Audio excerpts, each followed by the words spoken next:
World leaders have united in extending heartfelt greetings for Diwali, the Festival of Lights, with British Prime Minister Keir Starmer leading a remarkable display of cultural celebration at 10 Downing Street.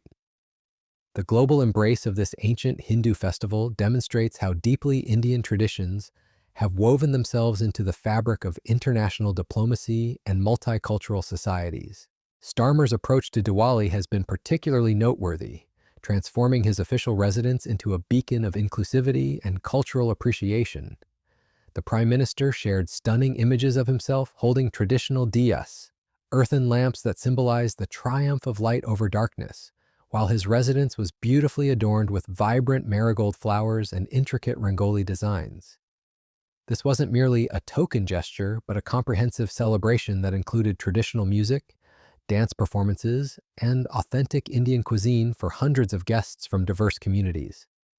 While these cultural celebrations unfold, political landscapes are shifting in unexpected ways across Britain. It's a historic day in Welsh politics and a bit of a nightmare for Sir Keir Starmer. For the first time in 100 years, the voters here in Caerphilly in Wales have decided not to go with Labour, but to elect a different representative from Plaid Cymru. Lindsay Whittle is duly elected as the member of the Senedd for Caerphilly constituency. It's quite a setback for Nigel Farage and Reform, who had been coming into today polling pretty well and hoping to win. And we can see a bit of that disappointment come out in the fact that their candidate decided not to give a speech after the result, and Nigel Farage himself is nowhere to be seen. So disappointing for Reform ahead of the Welsh elections next year.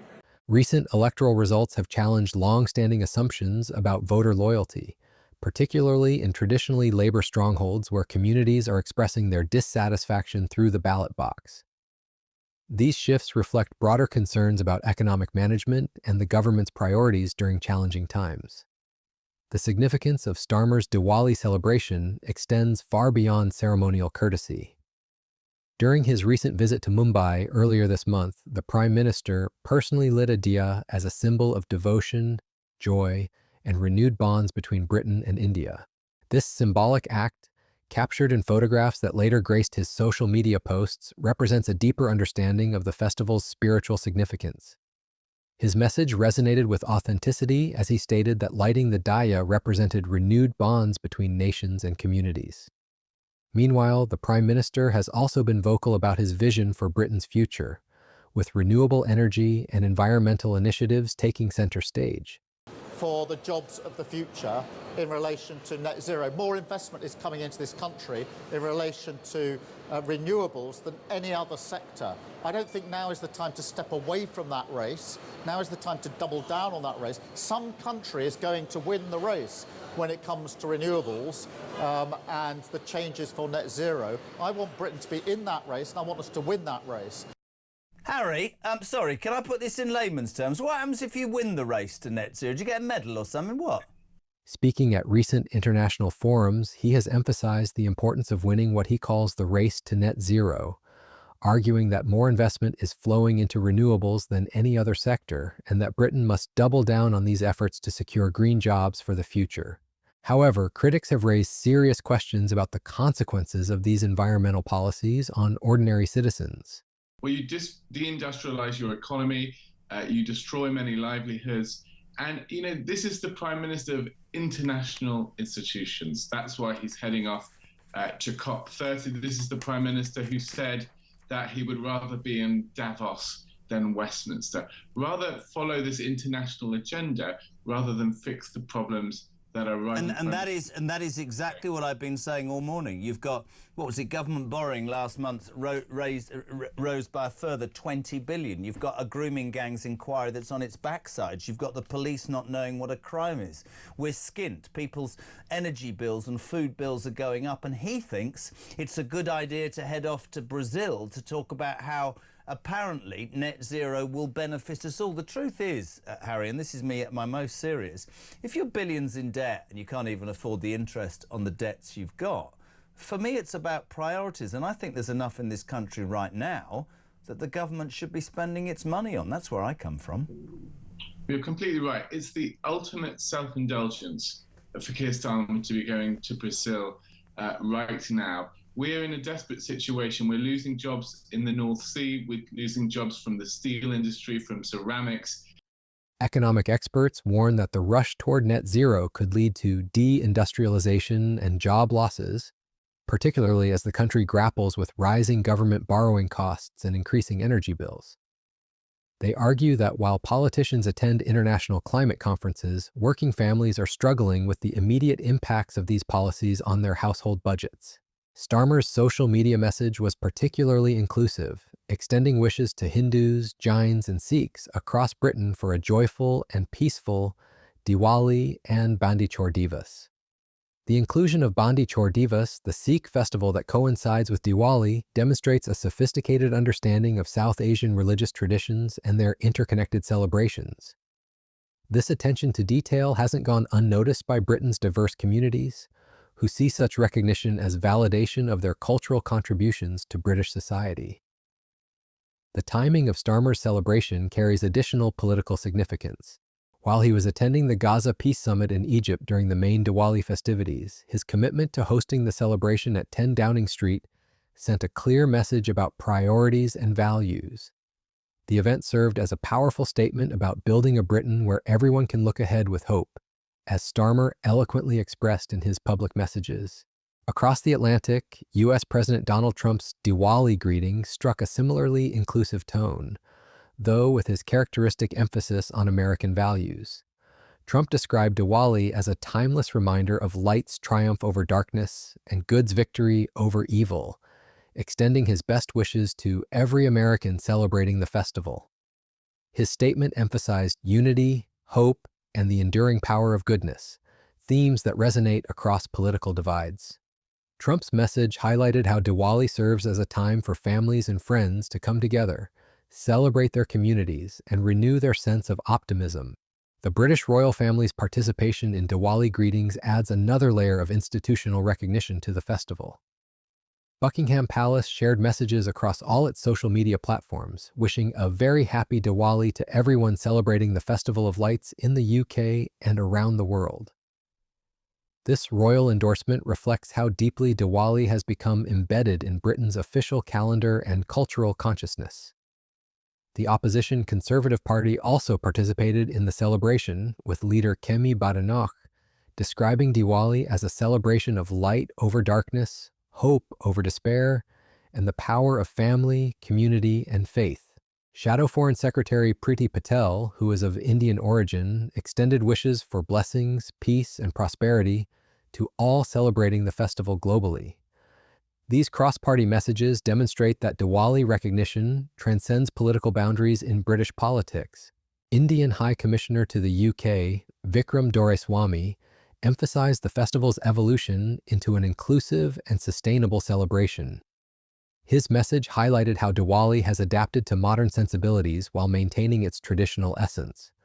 The High Commissioner noted that the festival is celebrated across all communities as an opportunity to bring together families and friends, marking not just religious observance, but seasonal transition and community bonding. The celebration's sustainability aspects reflect contemporary concerns about environmental responsibility. Modern Diwali celebrations increasingly incorporate renewable energy sources for lighting displays and emphasize eco-friendly practices while maintaining the festival's visual splendor. This evolution demonstrates how ancient traditions can adapt to modern environmental consciousness without losing their spiritual significance. Cities across Britain have embraced Diwali with varying degrees of celebration.